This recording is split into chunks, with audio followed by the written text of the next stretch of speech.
मेवाड़ की पारंपरिक लोक संस्कृति गवरी इन दिनों पूरे जोश और उत्साह के साथ खेली जा रही है। गांव-गांव में गवरी का मंचन हो रहा है और लोग बड़ी संख्या में इसे देखने के लिए पहुंच रहे हैं। सोमवार को उदयपुर के नादेश्वर महादेव मंदिर प्रांगण में गवरी का भव्य आयोजन हुआ, जहां एक साथ 9 गवरियों का मंचन किया गया। इस दौरान मंदिर परिसर में हजारों की भीड़ उमड़ पड़ी और दर्शकों ने गवरी का आनंद लिया। गवरी संयोजक गुणवंत कोठारी ने बताया कि गवरी केवल लोक नाट्य ही नहीं बल्कि मेवाड़ की आत्मा और लोक जीवन का प्रतीक है। ये उत्सव हर वर्ष भव्य तरीके से आयोजित किया जाता है। गवरी कलाकार महीनों तक साधना कर समाज के बीच आकर धार्मिक और सांस्कृतिक प्रस्तुतियां देते हैं। गवरी की धूम से पूरा मेवाड़ इन दिनों उल्लास और आस्था में डूबा हुआ है। गवरी के मंचन को देखने के लिए ग्रामीण अंचल के साथ साथ शहर से भी बड़ी संख्या में लोग पहुंचे। गीतों और पारंपरिक वाद्य यंत्रों की धुनों से वातावरण गुंजायमान हो उठा। 9 गवरियों के मंचन ने दर्शकों को मंत्रमुग्ध कर दिया। तालियों की गड़गड़ाहट से पूरा प्रांगण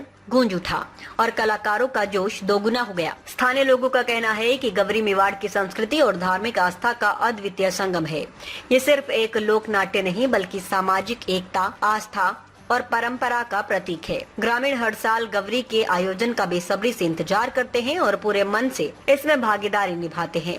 इस अवसर पर कई जनप्रतिनिधि और गणमान्य लोग भी मौजूद रहे। इनमें भाजपा नेता प्रमोद सामर, संयोजक गुणवंत कोठारी, उपाध्यक्ष राकेश चौघड़िया, पंचायत समिति सदस्य अजय व्यास, पूर्व अध्यक्ष दिनेश चौरड़िया, मंडल महामंत्री भगवती लाल तेली और सरपंच कालीबाई सहित अनेक सामाजिक कार्यकर्ता शामिल रहे। सभी ने गवरी मंचन का आनंद लिया और कलाकारों का उत्साहवर्धन किया। आज उदयपुर स्थित नादेश्वर महादेव के इस पवित्र प्रांगण में शहर के विभिन्न क्षेत्रों से आई हुई गवरी का सफल आयोजन मंचन हो रहा है। ये हमारे यहाँ एक सदियों से चली आ रही परंपरा है, जो हमारी धार्मिक आस्था का प्रतीक है, सामाजिक सौहार्द का प्रतीक है। और हम देखते हैं प्रतिवर्ष 40 दिन तक धर्म के प्रति आस्था, अपने अपने धर्म की उपासना के लिए इस तरह के व्रतों का पालन करना आज के समय में बहुत कठिन है, परंतु परंपरा का निर्वहन करते हुए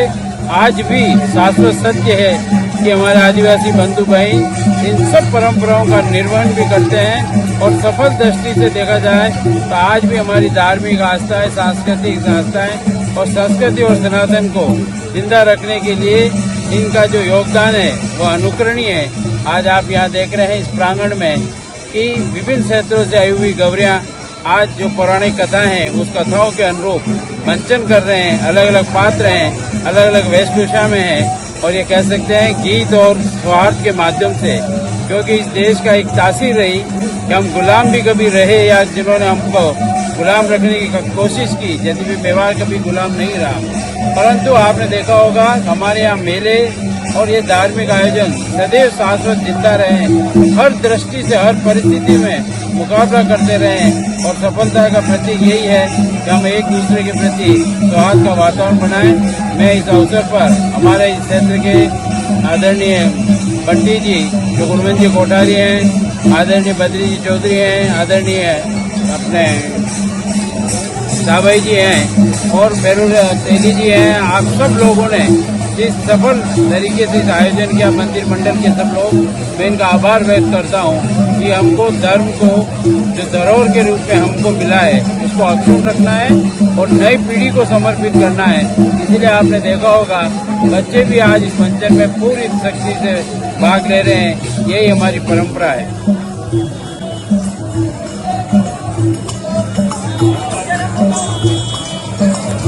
ये हमारे गांव के वार्डपंच साहब हैं। ये यहाँ नायसदी गौरी के लिए 2 शब्द बोलेंगे। आप देख रहे हैं कि बहुत बड़ा आयोजन चल रहा है जो हमारे हिंदू संस्कृति से जुड़ी हुई है। इसमें शिव पार्वती का खेल दिखाया जाता है और कई सालों से ये नृत्य और ये परंपरा चलती आ रही है। और इस भव्य आयोजन के लिए मैं गुणवंत कोठारी नेता बहुत धन्यवाद देता हूँ। हर साल वो इस तरह के आयोजन करवाते हैं और क्या आज भी जैसे कि 10 लोगों ने खाना खाया और पिछले जो 2 सालों से 5 सालों से वो निरंतर ये कार्य कर रहे हैं, उनके लिए बहुत बहुत धन्यवाद। हिंदू संस्कृति को जिंदा रखने के लिए मैं गुणवंत जी को बहुत बहुत धन्यवाद देता हूँ कि आपकी तरह हम भी प्रेरणा लेंगे और आगे हम भी ऐसे काम करेंगे। और आप देख रहे हैं कि अभी इतना बड़ा आयोजन किया है, गरुड़ नृत्य हो रहे हैं। गुणवंत जी को इस आयोजन के लिए बहुत बहुत धन्यवाद।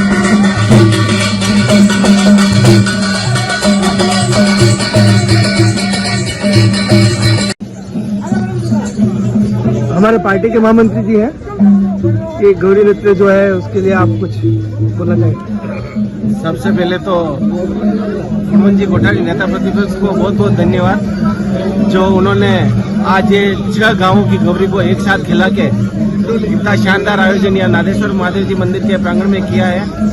और सभी जो आदिवासियों का पर्व है हमारे मेवाड़ का, उस पर्व को जिंदा रखने के लिए अमुक हर 4-5 साल में एक बार एक गांव में गौरी लेते हैं। और इस बार हमारे नादेश्वर मंडल की 6-7 गौरी ली हुई है और 6 गौरी यहाँ गुणवंत जी कोठारी ने खेलाई है। और सभी आदिवासियों को भाइयों का भोजन भी यहाँ रखा है। सभी जो यहाँ दर्शनार्थी आ रहे हैं देखने के लिए, उनके भी भोजन रखा है। भगवान इनकी हर मनोकामना पूरी करे।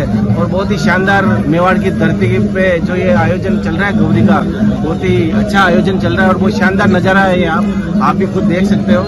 और इसके लिए गुणवंत जी कोठारी को और यहाँ जो नाच रहे हैं उन गौरी के संयोजकों को भी बहुत बहुत धन्यवाद, जिन्होंने इनका समय निकाल के यहाँ पे खेलने के लिए आए आज। बहुत बहुत धन्यवाद। हमारे बीच में पूर्व मंडल अध्यक्ष भी है, आप तो अपने 2 शब्द। सबसे पहले मैं प्रतिपक्ष नेता हमारे गुणवंत जी कोठारी को धन्यवाद दूंगा कि जिन्होंने हर साल ये एक इनका जुनून भी रहता है और जन भावना के साथ ये इनको कोई सा भी त्योहार हो इसके लिए इनको उत्साह बढ़ाना इनका एक और परंपरा को आगे बढ़ाना इनका शौक रहा है। तो मैं गुणवंत जी कोठारी का धन्यवाद दूंगा। इन्होंने जो ये गौरी का आयोजन पिछले साल भी किया था और इस साल भी किया और कम से कम 6 गौरियाँ आज यहाँ खेल दी है। इसके लिए आज और इस मंडल की 6-7 गौरियाँ हैं, उसमें से 6 गौरियाँ खेल दिए। तो मैं धन्यवाद दूंगा और सभी खिलाड़ियों को भी धन्यवाद दूंगा। ये खिलाड़ी जो अपने तन मन से और इस आयोजन को सफल बना रहे हैं और जितने भी दर्शनार्थी आए हैं उन सबको भी धन्यवाद दूंगा। नादेश्वर मंडल की ओर से आपने इस आयोजन का मान सम्मान बढ़ाया। जय हिंद जय भारत। जो इस गौरी का आयोजन करता है हमारे बीच में गुणवंत जी कोठारी है, प्रतिपक्ष नेता जी, वो अपने 2 शब्द बोलेंगे। ये एक आदिवासी परंपरा से गौरी नृत्य है जो महादेव जी की सेवा पूजा करके इनको पुण्य के रूप में मानते हैं। और इनकी एक लोक धारणा भगवान का जो अनुसरण है और जो प्रकृति के पूजक है वो उन सब कलाकारों का सामंजस्य बिठा के एक विचरण है जो लोगों में संस्कृति के रूप में जागृत कर रहे हैं। और इसी के द्वारा हमारी जो संस्कृति है जागृत है, ये कला और ये इस धर्म की एक संस्कृति की एक कड़ी है जिससे हम सब लोगों को जोड़ रहे हैं और पिछली पीढ़ी को एक सारा सामंजस्य बिठा के दिखा रहे हैं कि ये इस तरीके से लास्ट तक ये संस्कृति चलती रहे, जैसे इस कार्यक्रम को आगे बढ़ाता रहे। धन्यवाद। हमारे बीच में जिला के उपाध्यक्ष साहब भी है भारतीय जनता पार्टी के, आप अपने 2 शब्द रखिए सर। मैं इस समाज से हूँ, आदिवासी समाज से हूँ, जिसमें ये गौरी एक देवताओं का खेल है, जिसमें मतलब महादेव जी का खेल भी आता है, कृष्ण भगवान का भी खेल आता, बेरू नाथ का खेल भी आता और सभी देवताओं का खेल है। इसमें ओनली फॉर एक खेल ऐसा जो अकबर बादशाह और महाराणा प्रताप बिल्लू राणा का है, बाकी सारे देवताओं का खेल है। तो इससे हमारे सनातन संस्कृति से जुड़ा हुआ है और आदि अनादिकाल से संस्कृति चली आ रही है। तो इसमें नो नेगेटिव होते उसको मतलब देवता स्वरूप माना जाता है। तो ये मेवाड़ के करीब मेवाड़ के 3 जिले आ रहे हैं, जिसमें राजनगर है, कांकरोली है और उदयपुर और कुछ चित्तौड़ का हिस्सा है। तो इसकी धारणा ये है कि इसमें थोड़ी सी हमारे 1.25 महीना ये सावन महीना भी बैठता है, जैसे मानसा महादेव के व्रत करते हैं उस तरीके से हमारे इसमें गौरी में नोई नहीं खाती और गौरी वाले हरी सब्जी वगैरह नहीं खाते और इसमें बिस्तर पे नहीं सोते और इस तरीके से ये व्रत करके इस मतलब 1.25 महीना तक पूर्ण करते हैं। और इससे हमारे परंपरागत ये चलता आया, जिससे मतलब हमारे धार्मिक पर्व ये समझ एक धार्मिक एक त्योहार है जिसको मतलब योग आगे बढ़ाया जावे। और आज दिन तक मतलब योग इसका इतिहास रहा है कि किसी भी तरीके से इसमें मतलब योग कोई 36 कौम इसको मतलब जिस गांव में लेते हैं वो 36 कौम के सभी सहयोग करते हैं। धन्यवाद। गौरी का बहुत बड़ा आयोजन आप देखिए, सब 2 से 10 गौरियाँ यहाँ हो रही है और हमारे बीच में उपाध्यक्ष साहब भी है, वो